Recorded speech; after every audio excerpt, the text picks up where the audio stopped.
is something that, a lot of people don't realize how common this is around the world. And so we're going to talk about this today. It's also where, people don't realize the importance of moving, of keeping moving and getting your body active when you're doing, instead of sitting around watching television, the importance of moving around. So today our education again is on blood clots. So what is blood clot? Some people may hear the word thrombus at times. So blood clots are also called thrombus, and they are gel-like collections of blood that form in your veins or arteries when blood changes from liquid to partially solid. Clotting is a normal function that stops your body from bleeding too much when you get hurt. Normally, a blood clot starts as a response to injury of a blood vessel. At first, the blood stays in one place. Two substances is involved: platelets, a type of blood cell, and fibrin, a firm strength-like substance, combine to form what is called platelet plug to stop up a cut or hole. When a blood clot forms where it should not have developed, that is now called a thrombus. The clot may stay in one spot, called a thrombosis, or move throughout the body, called an embolism or a thromboembolism. The clots that move are especially dangerous. Blood clots can form again in arteries, arterial clots, or veins, venous clots. This is what a healthy vein looks like with the valve. This is what it looks like when you start to form clots. And these are especially very dangerous to have. Who is at most risk for blood clots? Some risk factors put certain people at higher risk for developing blood clots. Blood clots become more common as people get older, especially when they're over age 65.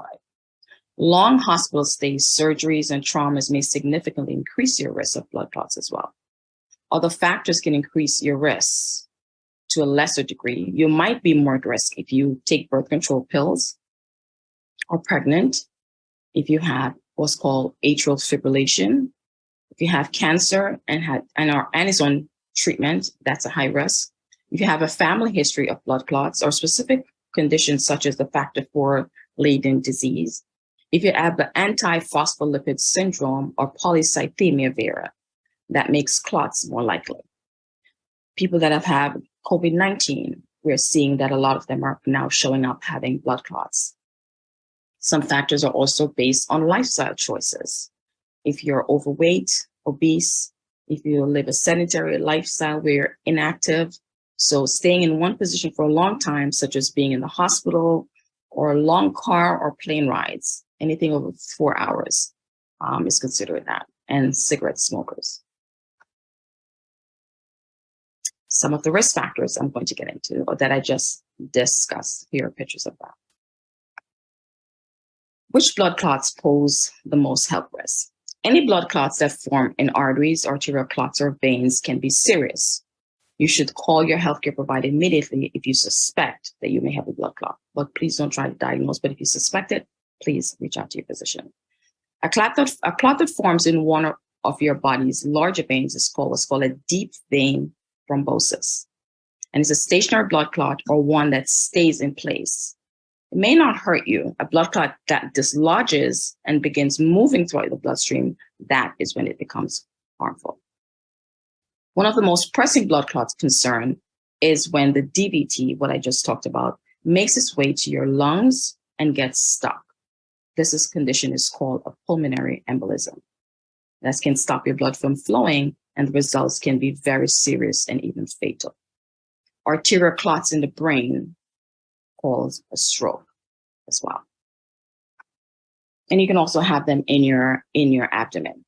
So you can have a DVT, pulmonary embolism. The clot can also lead to heart attack and even a stroke. What are the common symptoms of blood clots? In the abdomen, blood clots in the belly area can cause pain or nausea and vomiting. In the arms and legs, blood clot in the leg or the arm may feel painful or tender to touch. Swelling, redness, and warmth are other common signs of blood clots. In the brain, can cause a range of symptoms depending on which part of the brain they're affecting. Some people may have seizures, vision problems, weakness on one side of the body, sudden severe headaches, in the heart or the lungs. A blood clot in the heart will cause symptoms of the heart attack, such as crushing chest pain, sweating, pain that travels down the left side, and or shortness of breath. A blood clot in the lungs can cause the chest pain, difficulty breathing, and sometimes can lead to coughing up blood and pain with deep breathing or rapid breathing. That you want to make sure you get that checked out right away. Again, blood clot awareness, stop, clot. So the S is for swelling in the leg, T for tenderness in the leg cramps, you're out of breath, pass out or become lightheaded, chest pain, back pain when breathing, leg discoloration can be red or blue, overdrive, racing heart rate, time to activate your emergency system.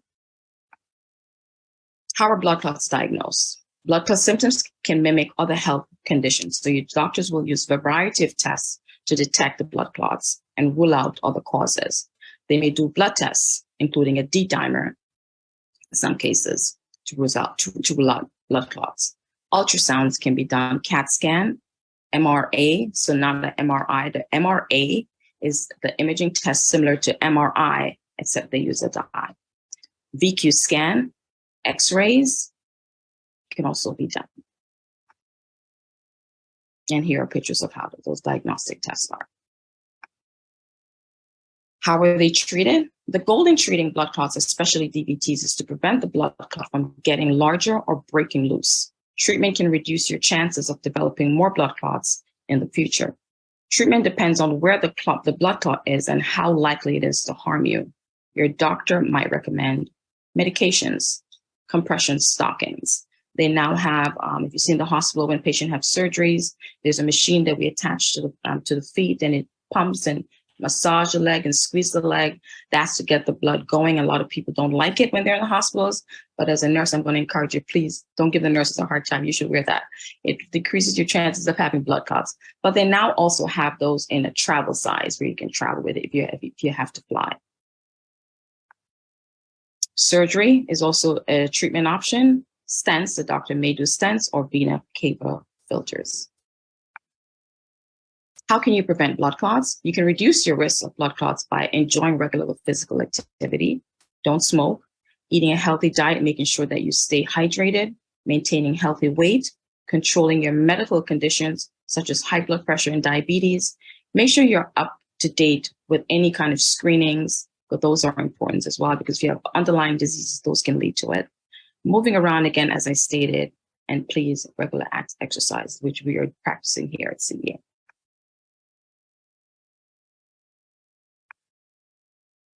Now, here are some statistics. 900,000 each year people are affected in America with blood clots. That is high. And it's also very cost effective. It's very expensive. So a good $10 billion is spent each year to treat blood clots. In Canada, 1 to 2 per 1,000 Canadians are affected annually by thrombosis. 1 in 100 is estimated, especially those that have had the COVID-19. And your risk get higher with certain medications that you may have taken already. What should you know about living with high risk of blood clots? If you are concerned about your blood clot risk in certain situations, such as when you are traveling or after surgery, your doctor can give you more information on other habits that can help. If you're able to walk around while you're traveling, you should make sure you do so at least once every couple hours. If you're traveling by air, your provider might suggest you wear compression stockings. You can do exercises that move your feet and leg while you're sitting. So you can pump your legs like this. That's also good to keep your legs moving, even when you're sitting in your office spaces. If you have a blood clot, your provider might suggest that you take anticoagulants for a certain period of time. Some people may need to take them for life. Make sure you understand how you should take this medication and what types of interactions you should avoid, because there's some foods you cannot eat with certain of these medications as well. It is important to have a regular follow-up with your provider who's specifically discussing blood thinner medications with you. A reminder, a blood clot can be serious and even fatal.